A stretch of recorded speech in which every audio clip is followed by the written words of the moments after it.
Across the APIs, resilience and integration, platform events, and the use of the replay ID explained. Welcome to another episode of Across the APIs. Today we've been diving into platform events, which is a really new system, relatively new in the last few years, which allows us to connect two separate systems and do it with a less tight binding. What that means is previously we would have a system make a web service call out and needing to know the endpoint URL, authentication, try, catch, error handling. And that's when the system wants to push a message out from let's say, Salesforce to an external system. The nice thing about platform events is we can have our processes inside of Salesforce just publish a platform event with important information, and that'll go onto the event bus. And then Salesforce's event bus will retain those messages in the particular channel, and an external system can subscribe. They can subscribe in and actually get a push mechanism, messages pushed to them in near real time. Now it's at that subscribe, there's what's called a replay ID or a setting for connection. And depending on the value you use, you'll get a different behavior. And these settings, when used properly, can create a resilient system, a system where messages being put into the event bus will then make it to the secondary system even if there's an outage, up to 72 hours. So we're going to talk about the strategies for that and how that can help you build a resilient system. So here, whenever we look at APIs, we always take a look at the API spec. And you can see this is where the key landing page for the API specifications. What we're going to be doing is if you look at either the original streaming API or the pub sub API, we're going to look at certain behavior. So here is the streaming API, and we're talking about message durability. That means how the messages stay and are able to be retained. Now, for high volume platform events, we now have 72-hour window. And Salesforce has the event bus. We have event producers that produce the events and event consumers who subscribe. Now, whenever you connect, a subscriber connects, they will pass in the replay ID. And as we've talked in a previous session, there are a couple of settings for this. And what we're going to do is there are ways in which you can pass in settings. Now, in the streaming API, you can pass in either a replay ID, which gives you all messages after a particular message. You could pass in a -1, which gives you all new messages. Or you could pass in a -2, which gives you all messages in the retention window. That means in that 72 hours. Now, if we look at the pub sub API, it's a much more advanced API, and this will tell you all the messages delivered and the sequence of events. But it's going to have its own 3 settings. You're going to pass in either asking for the latest message, which is the equivalent of a -1 in the streaming, a custom, which says give me all messages after this particular ID, or the earliest, which gives me everything inside of the retention window. So these are your 3 choices as an external subscriber, how you want to reconnect. Let's take a look at these and how they can be used in combination to build a resilient system.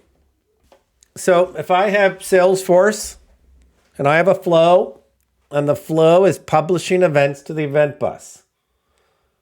And Salesforce, it's happening inside of Salesforce, and I have an external subscriber subscribing. Let's talk about how you can create a resilient system.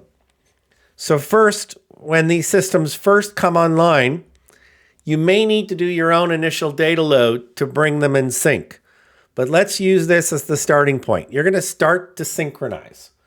So at the starting of synchronize, what's going to happen is you're going to pass a replay ID of either latest or -1.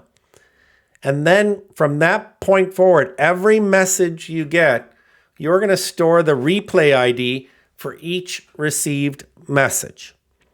So let's hypothetically say they start at the number 1. You get message 1, 2, 3, 4, 5. Now, if there's a disconnect,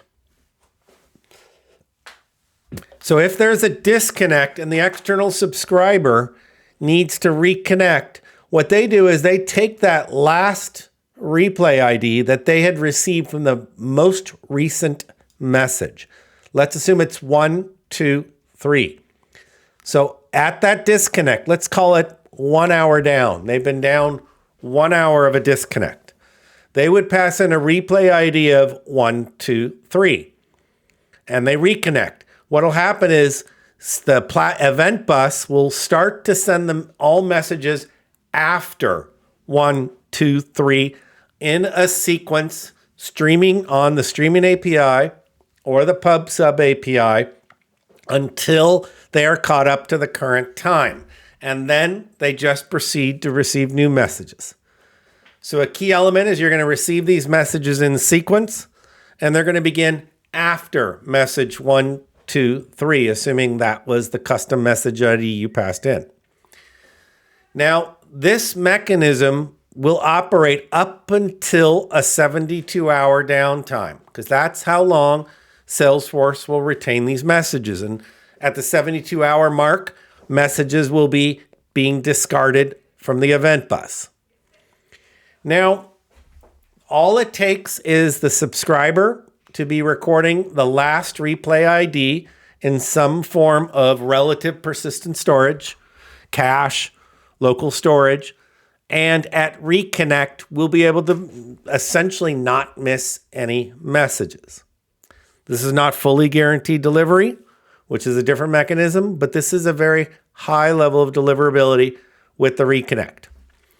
Now, if there's ambiguity as to how long, or if you're concerned about missing messages, you can pass in earliest. So that is or a -2. So passing in earliest or a -2 will, on reconnect, is you will be receiving all messages in the retention window in order, starting from the oldest one back. So you'll be receiving them. So this could create a backlog that you might have trouble recovering from. The same thing with the replay ID of 1, 2, 3. You need to be ready for the backlog of messages to come, and it may take you time to process through that backlog.